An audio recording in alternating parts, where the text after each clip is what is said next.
Appreciate that introduction, and it's really great to be amongst such a great collection of people invited for the last 2 days. I really appreciate that, and also kind of seeing again people that have been involved with the projects in the past and seeing where their work and their practice has taken them.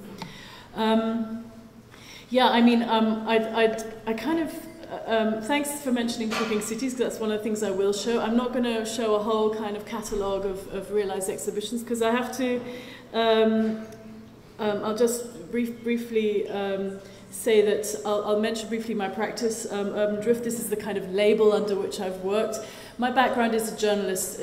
I'm journalistic one, I'm not an architect, and I think it was primarily this, for the students, there are many of you who know my work, but for the students here, I mean, it really was the fall of the Berlin Wall and coming to Berlin as a journalist for current affairs, TV with ABC News, that kind of like cemented my focus on this radical change that took place in the city when the wall fell, and that kind of completely informed my practice, which was kind of I mean, I entered into that sort of world of curating through this side door, and certainly not through architecture.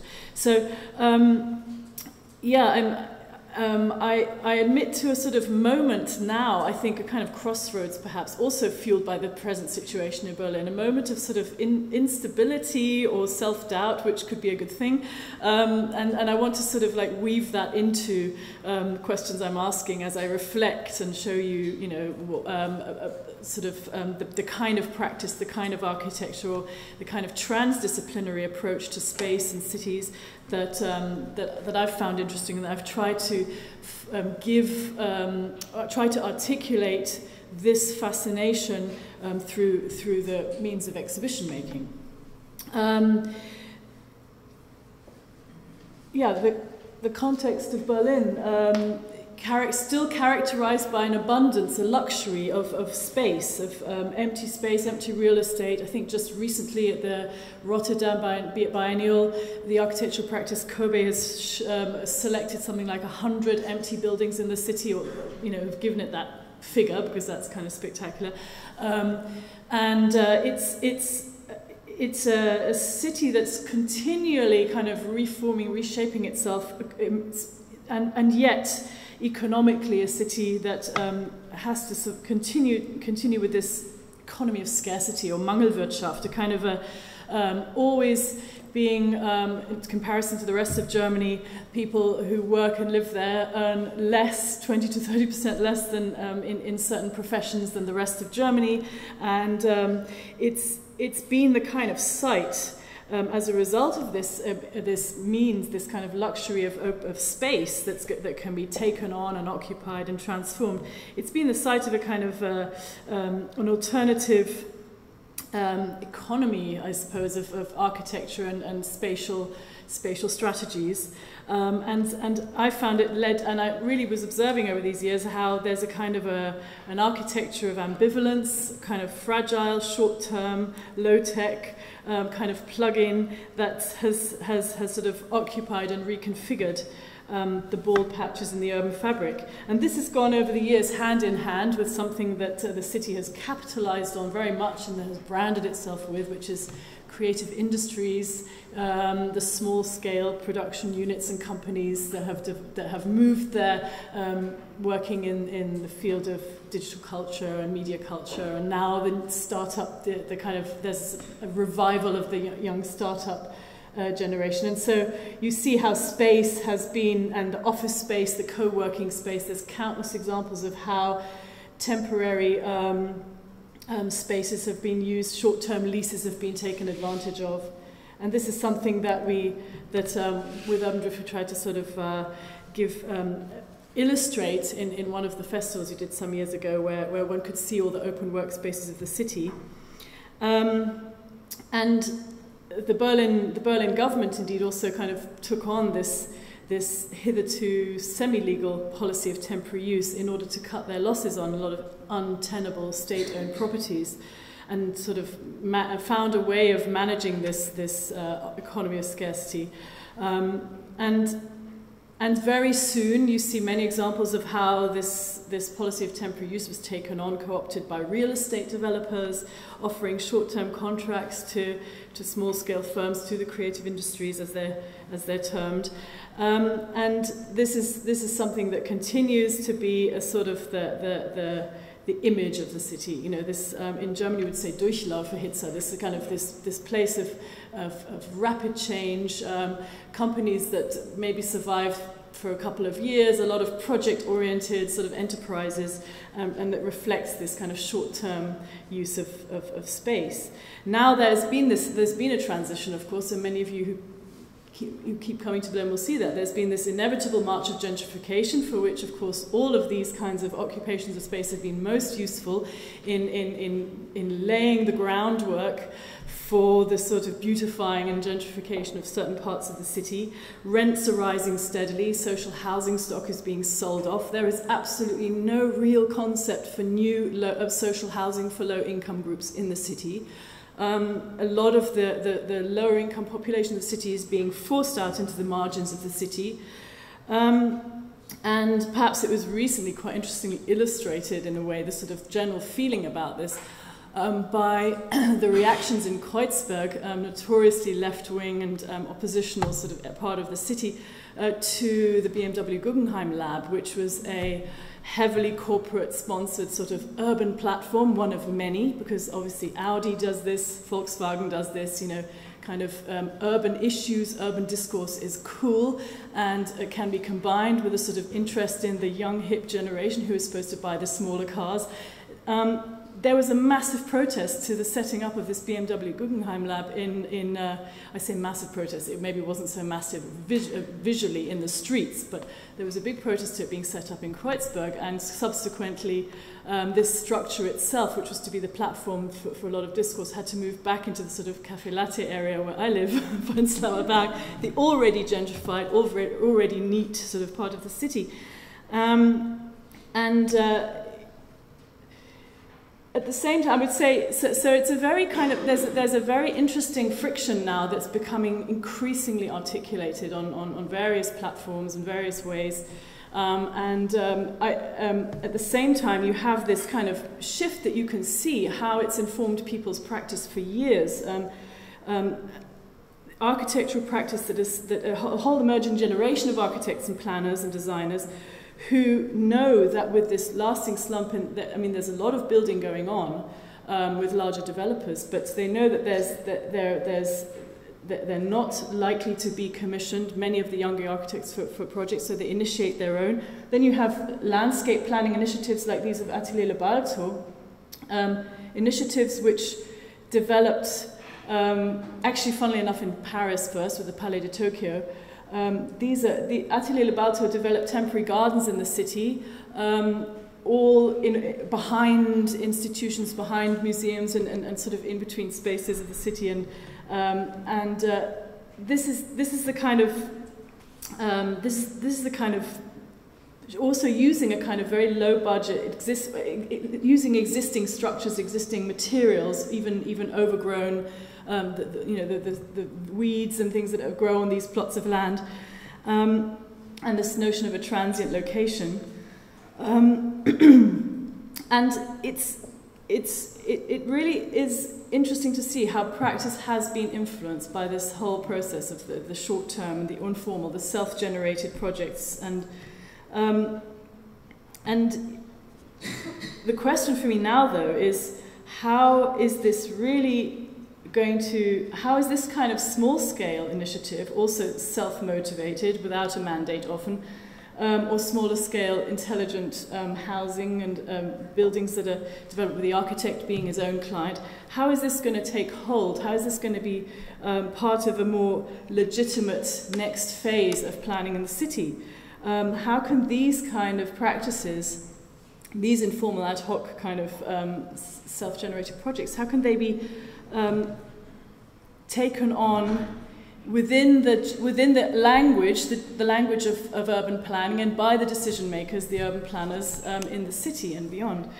Perhaps a current example of the situation as it is is the Prinzessinnengarten, a large-scale community garden that develops on a disused plot of land in Moritzplatz.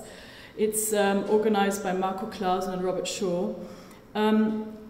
This initiative has a huge history. They've now published a book about their work.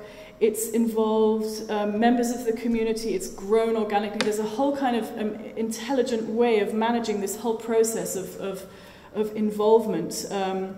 It's a non-commissioned project. It's a temporary space, temporary garden, and there it is, and it's basically surviving from year to year on short-term leases.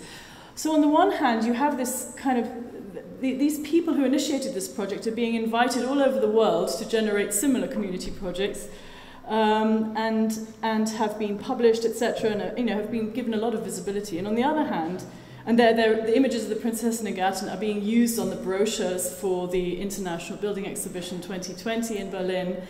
And at the same time, they'll say they have absolutely no spokesperson, no one to address in the government beyond the district level, who will actually make this project a lasting, legitimate thing, which can exist without having to sort of plan to maybe leave in a few months' time. So it's a very strange situation with these initiatives being co-opted on the one hand and used to polish the image of a future international sort of building initiative, and on the other hand, surviving, kind of almost hand to mouth.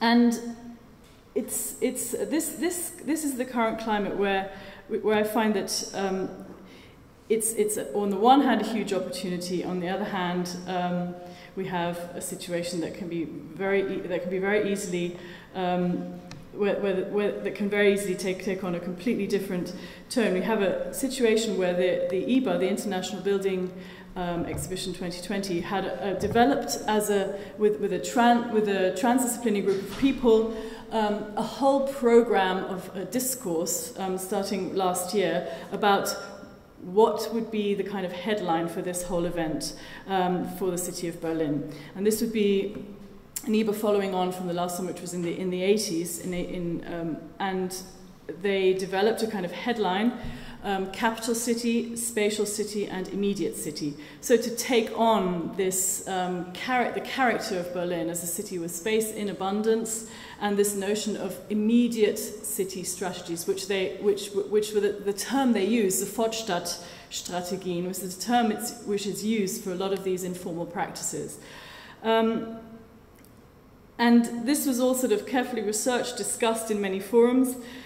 With the moment at which it had to be translated into actual policy and given a budget, you have the coalition government, who the politicians within this coalition government look at this research, look at this headline, don't really get it, and turn it into a rather sort of banal headline, which is now living, knowledge, and economy, which pleases the left wing, the right wing, and the Social Democrats, and is the kind of lowest common denominator for this project. And it's a moment where you realize that there is a very big communication gap between the initiatives that fueled the city and that should be given a certain amount of recognition and empowerment, and on the other hand you have a kind of the political powers that be who don't seem to understand the language. And this is where I think this is the moment to say, well, what means do we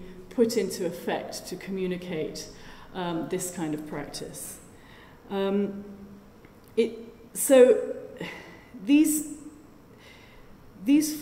programs, that a couple of which I've shown, that are without a mandate, and whether they're carried out by architects and planners or communities, they could focus on, in times of economic recession and scarcity and cutbacks, not only for Berlin but for throughout Europe right now, they could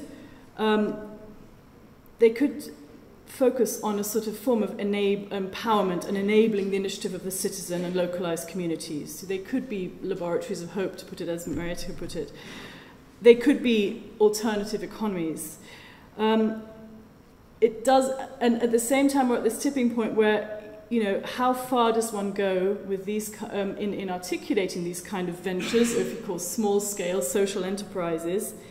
How far does this actually fuel a kind of neoliberal agenda, looking at alternative forms of self-governance as an answer to massive cutbacks in public services, which are happening, you know, throughout, which are going to continue to happen throughout Europe during this period of monetary crisis and recession? And so this is the question I'm asking myself: how can we articulate this kind of work in a different way, legitimize it, maybe even speak a different language to the developer, to the political powers that be, rather than stay in a kind of comfort zone that says, well, we are you know, if one is the mediator or the agent of such proposals and such projects, to say, this is our space we've created for ourselves, we don't really have to go any further than that. You know, we can document our work, we can publish a book for our like-minded practitioners. I don't think that that's the way to go. So with that in mind, I'm looking back at, you know, the work and the exhibitions, some of which I'll show to you, with this question in mind, and I address you with this question too. So having this kind of moment in the context of an institution, a museum, the Swiss Architecture Museum, I just wanted to show you briefly how I tried to create a different form of legitimacy for a very kind of classical architecture scene that's interested in built work, that's interested. I mean, obviously, the Swiss architecture scene is known to you. I mean, there's a sort of minimalist perfection that's aimed for. It's a very high level of Baukultur, building culture, with many wealthy private clients, and of course, and I opened the first show and called it Unaufgeräumt, Untidy, or As Found. To try and show a kind of a form of building that maybe goes against this perfection, this notion of perfection. And so, just to touch on a couple of projects, I mean, it was important to show built work, but at the same time to sort of question the notion of this very kind of high culture of architecture. Just some examples. This is a building by Flores y Prats Architects in Barcelona, and it's a small scale storage space for a kind of textile warehouse, and was the capacity of the building was extended threefold, and by the simple means also of cladding. Also, the building was also clad with this corrugated iron in these red and yellow colours that kind of wraps the factory like a piece of textile, and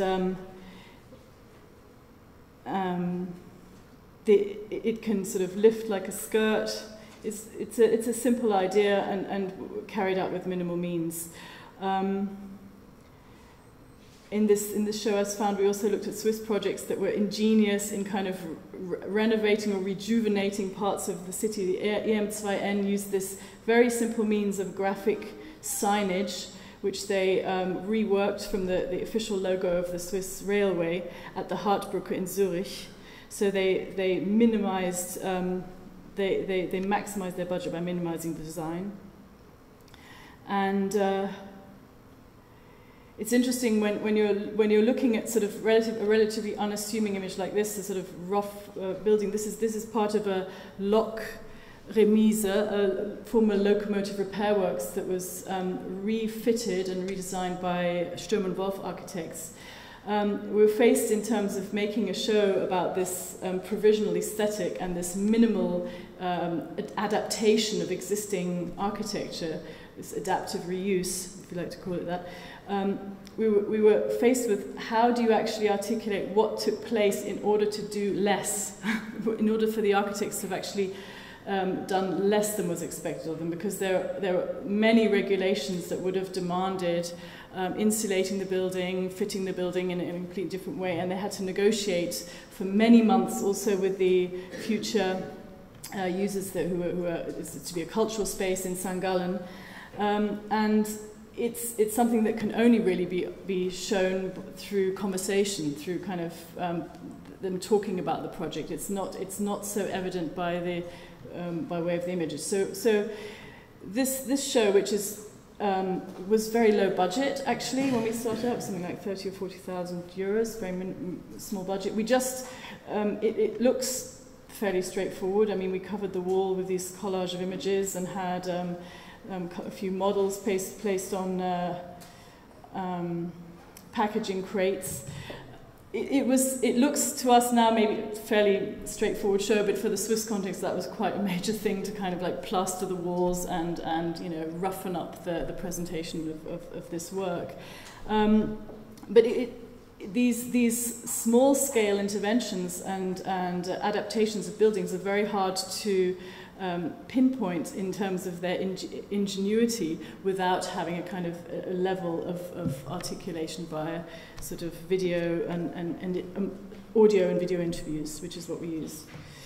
I was really I was intrigued at an offer which followed on from this show from a museum in Basel, the Tanguy Museum, to reflect on an exhibition about situationism and to create a sort of architectural pendant, an architectural answer to a show, a big historical show that took place at the Tanguy Museum on the Situationists.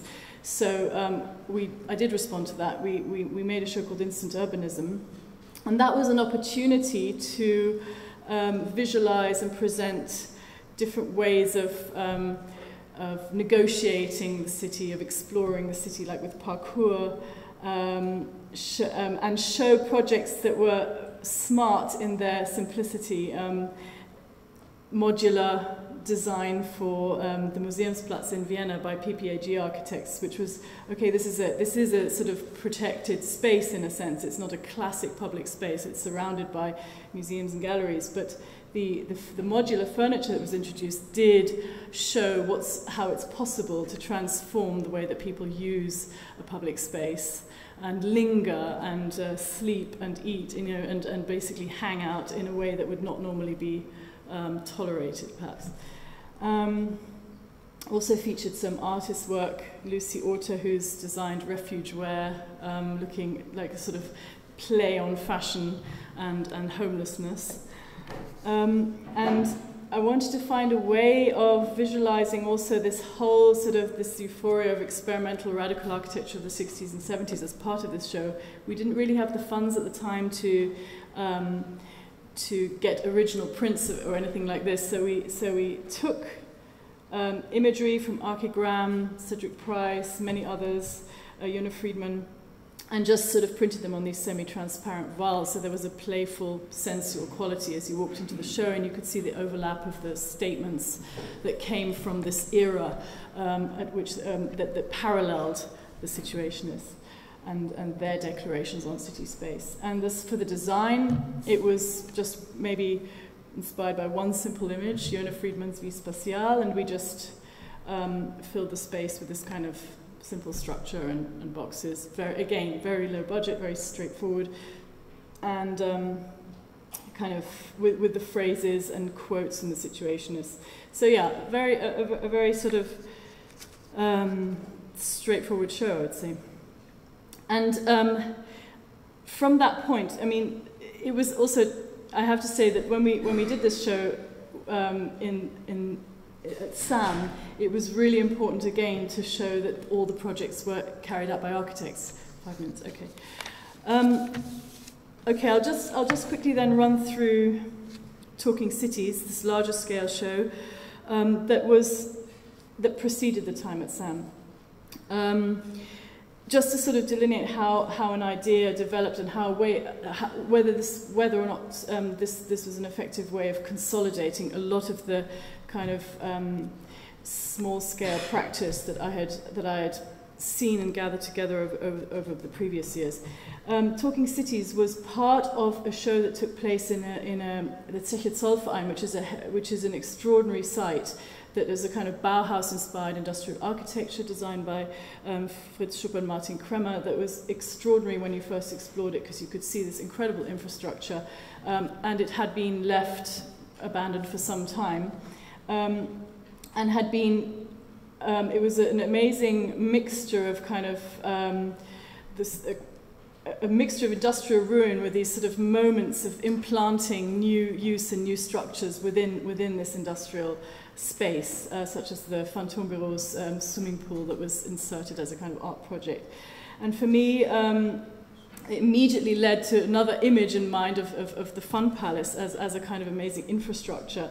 Also because the space had been used as a kind of, occupied as a space of play and leisure, you know, bizarrely used as a kind of skating rink amongst this, in this incredible infrastructure.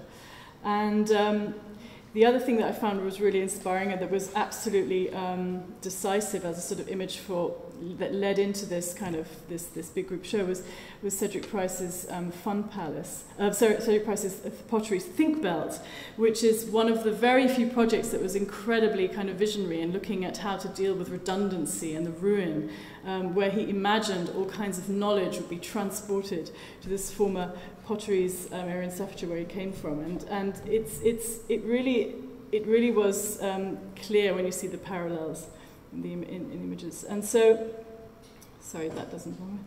So one is surrounded in the Ruhr Valley in Essen, in this Zeche Zollverein, with a kind of incredible landscape, a former industrial landscape that's being taken, that has become taken over by nature, that is actually quite a dead zone where there's a lot of unemployment, high unemployment for many years.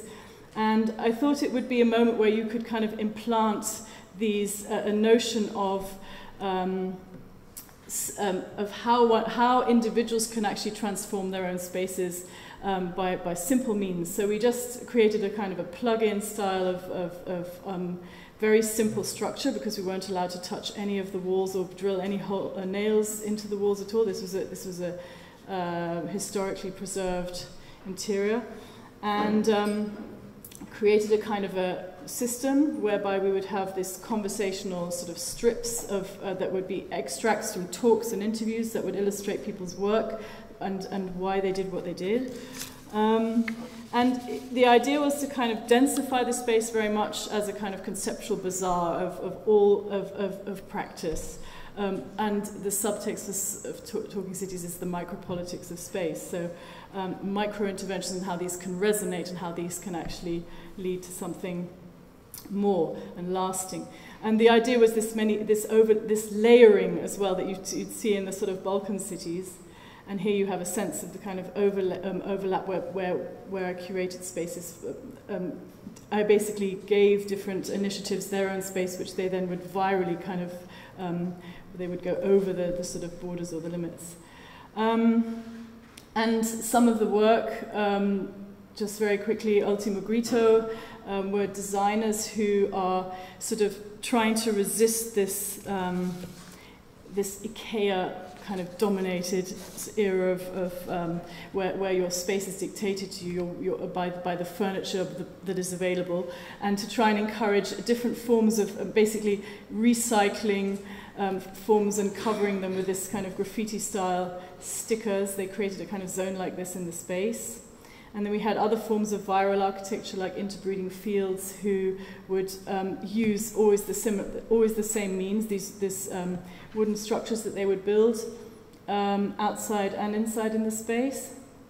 And it was important to have a kind of three-dimensional documentation or presentation of people's work to show, to make it somehow tangible. This is just a reminiscence, actually, of a project in Salbke by Caro Architects in Magdeburg that was built on there was a temporary structure that was built in upon of the shrinking cities of East Germany as a temporary library, simply built with beer crates, and it went on to be a permanent space, a library where people would exchange books, so it was kind of bringing the community back together. And ended up winning the European Award for Public Space. Okay, so I'm running out of time, but then I'll skip some things quickly. Yeah, perhaps perhaps I just mention and quote actually Jeremy Till talking about something really important, which is the notion of spatial agency and how that can actually spatial agency can actually what it means for the architectural profession and what it offers as an alternative. He mentions the sociologist Anthony Giddens, who says agency, so the notion of mediation or agency, presumes the capability of acting otherwise. And Jeremy Till says something which I think is absolutely pertinent, which is that this statement, in all its simplicity, is disarmingly radical in an architectural context. To admit the possibility of doing otherwise is counterintuitive to the professional, who is brought up on the foundation of certain knowledge leading to certain solutions. The exchange system of professional service is based on exactly this premise of certainty, because merely to offer the potential for the otherwise is to offer up one's fragility, and this is the symptom of the amateur, a symptom that must be avoided at all costs. So to accept this notion of agency is to accept a sense of what it may mean to be an architect, and one in which the lack of a predetermined future is seen as an opportunity and not a threat. And I think this notion of indeterminacy and opening out design and the participation in design to a greater community that's involved, it's just beginning. I think it's not implemented in many projects, and one has to remember that. This is, in a way, still a minority form of practice. This public space, Superkielen, which has been designed with artists, Superflex, and landscape architects, Topotec, and the architectural practice BIG, is one of very few that has played on the notion of, getting people involved in designing a public space by investigating all of the different elements in a very diverse community of many nationalities, all these different elements that constitute public space in different countries, and sort of playfully sort of adding emblems of these to a public area. And it's this kind of work, I think, which demands a certain form of a different form of articulation. I think, and I am questioning whether the exhibition is really the answer at this stage, because for Talking Cities, which was geared to a very broad audience, it was playful, very dense, full of projects that people could kind of grasp because they were handmade. It had a sort of hands-on quality. But when I look at the level at which there is this inability of so many architects and planners and designers to articulate this kind of work to a developer and to the decision makers in public bodies and authorities, I think it's really important to take a different approach in articulating what lasting value is created by this form of practice and this form of agency. And I think there you have to go much more deeply into this, the process, articulating the process that leads up to such work. It's a long process of investigation, of conversation that has to take place, and it's not something that's always solved by a few seductive images in a show and models. I really think that there's a different level that has to be, one has to engage one's work as a mediator and as a curator, and that's the point that I've reached. Okay, so thank you.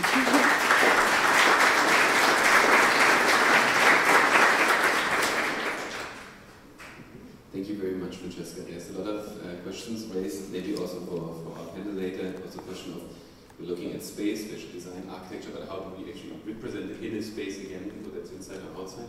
But maybe with your last comments on spatial agencies and also ideas and images. You started with kind of climatic profile of Berlin in your presentation and the situation we are engaged there, which is representative for a lot of places around the world. How there are certain images of a city that work and that are being used and abused by different companies or stakeholders or corporate strategies. So maybe that's a question that goes to us, all the curators, and the other one's a question that I've been confronted with a lot. How do we deal with these corporate strategies and agencies as a curator in this field? And like, is it good or is it bad? You mentioned it's an interesting phenomenon that all these big car companies are engaged in the urban discussion right now, with mobility being the big topic. But you said the Urban Audi Future Award, there's smart whatever, there's the Guggenheim Lab. So what position can you take there as a curator in this conflict? Yeah, I think it's a very difficult. I mean, one is if one is part of such a platform, one is kind of necessarily co-opted into a PR machinery, and there's no doubt about that. So that, okay, you can say wonderful to have big budgets in order to set up platforms to discuss urban issues, but it's the way that these kind of programs are, I think, managed by the whether it be BMW or Audi, by the corporation that says this is a carte blanche for curators, you know, it's a wonderful opportunity. At the same time, you realize if you're part of the process, I was momentarily part of that process and I stepped out of it, you realize how much of it is actually engineered, not by the curators, but by the, in terms of how it's presented to the public so far, but by the management of the car company that is really much more involved than one thinks at a very high level. So, for example, BMW now is putting its logo not only in front of the Guggenheim, but also in front of the new Tate. One can say, okay, that means big budgets for performing arts and new media, which is what's going to happen at the Tate.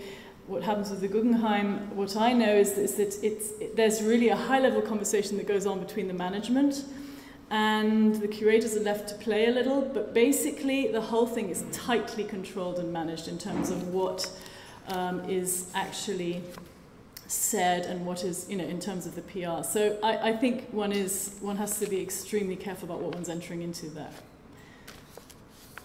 So you showed us like a lot of nice, small, low-budget projects. And what I want to know is how can like architects, artists, and landscapers who are involved, designers, involved in such processes, participate more. Most of the profit is going to companies, developers who are coming afterwards to these areas. And how can it be solved that like these people who like started the sanctification can get more of the profit and are not like cheap social workers? You mean in the process? You mean the people who've worked with the spaces of the city that are then later gentrified, or yeah? I think one has to be quite offensive about it and go into direct communication with the people that are developing, you know, with the developer, and know in advance about planning. The trouble is that planning, the processes of planning and decision making on this level are very, very opaque. Like in Berlin, for example, there's a Kulturbrauerei, which we've only just discovered by dint of the fact that someone mentioned it at a conference, that it's actually being gradually developed on a high level by a developer. It's a social, it's a community space, it's a cultural space. These things kind of tend to happen. They can tend to creep up upon you. You know, you realize that there's another area that's undergoing this classic development with a new developer. And I think the biggest problem is that these channels of communication are not really opened in time to negotiate alternative strategies. And I think the other thing that's important is if an architect or a planner has a concept that is convincing, the only way to articulate how it's convincing to any developer is it profitable? Is it cheaper than the other alternative? And I think, you know, I would say there need to be more economists involved in architects, whether the architects are working as collectives or however they may work, there need to be more smart economists to draw up proposals that actually speak from that, with that kind of language, and that may be a sort of departure from the kind of playful and joyful conceptualism that one wants to be engaged in, but otherwise architects are going to marginalize themselves with luxury proposals that don't actually work on an economic level. And I think that's the difficulty. You know, you have to free up space for yourself, but you have to speak the language of economics. Unfortunately, I think there's no other way when you want to build. Yeah, thank you for your presentation, and there's certainly a lot to think about. One thing that made me think about was a panel I was recently on about design, and it was a group of Finnish designers and Finnish design educators, and they were talking about this trend in which a lot of designers are now starting to work within governments, within kind of different NGOs to design policy. And they were talking about how this is working and not. And it struck me as strange and almost, I would think as an architectural complex where one comes out of school, learns about a lot of things, and then thinks that they can, in fact, do a lot of things. You know, architects think they're graphic designers, they're theorists, they're all sorts of things, and you know, in the end, they might not be. And so, with the school specifically, the students are trained generally to design objects, chairs, tables, cups, and then now they're being confronted. Wait, where is our voice in society? You know, where is the social agency in all this? And then my final remark during this panel was that they asked, what would be your advice to designers in the future? I said, well, to really understand the limitations of your field, but within that, see how to maximize it. I mean, that there's the world needs people, you know, to design really useful, really amazing things that could, you know, that can help on many different levels. So that's one thing that it made me think about, and also about curating too, and how an exhibition. So you've made exhibitions that addressed social issues, and I think the space of the gallery is part of the real world, right? I was recently talking to another educator, and she had, after Hurricane Katrina, brought a bunch of students from MIT down to the Katrina lower 7th ward to investigate and to interview and to see what they could do. And I asked her, are you doing this to show them, you know, the real world outside of academics or fine arts? And she's like, no, I'm doing it because it's a powerful historical moment, and I want the students to see it, you know, simply as that. And the artist studio, the architecture studio, the gallery is part of the real world. It's not apart from the real world. And I think so what happens in the gallery space, what's shown there, it's, you know, it's definitely not going to stop gentrification. It's probably part of the problem, you know. But I think I'm not sure we can make this differentiation of how do we, you know, stop the curating activity or kind of change it into a certain kind of activism. Whereas I think a lot of work could be done within our limitations of the field. Right? Yeah, I do think. I mean, I completely agree. And the space of the show, you know, I can see for how certain exhibitions have resonated or have been relevant, and there's no question that this is a legitimate space, also for practice. I just think that it's very hard to. There are a few symbolic projects that I mean, I was going to show some work by Muff architects who really developed public furniture with the history of a community, and it was a long process of gentle negotiation. These things are, if you just see the furniture itself, which is built with as the ceramics industry, and is, you know, basically looks like people's blue and white china plates, and you know. If you see that, it's unassuming and gentle and small scale. But again, I think that's the value that's created, and these are all so-called soft factors, and I'm sure the economists will kind of echo that. These things can't be quantified, they're all soft factors. You have you end up thinking, how can you articulate what happened there? And then you have interviews with the public and the old people who are involved, and it all sounds very sweet, and it's all very gentle, and it can so easily be marginalized. And I just think one has to be really aware of that. It's like architects putting themselves in an increasingly marginal position as the kind of gentle artists of the profession. And I think this nowadays it's a great opportunity too, because in an economic recession, when there's no money, there's no means, you can actually go like Atelier Le Balto do. They go to a district administrator and they say, look, we've seen this patch of land. what you want to do with it is boring, we have another idea and it would be cheaper. And they go, okay, do it. So there's means of finding direct access. And I think that kind of aspect of the real, which can actually transcend a little bit too and be faster than one thinks, if one has the kind of gumption to do it, I think one should always be working with that parallel, the mediators too, because otherwise we're enshrining our work in the clean space, you know, removed a little bit to those who are the more hard-edged side of the profession of the development. One very brief last question and a brief answer. It's a brief question.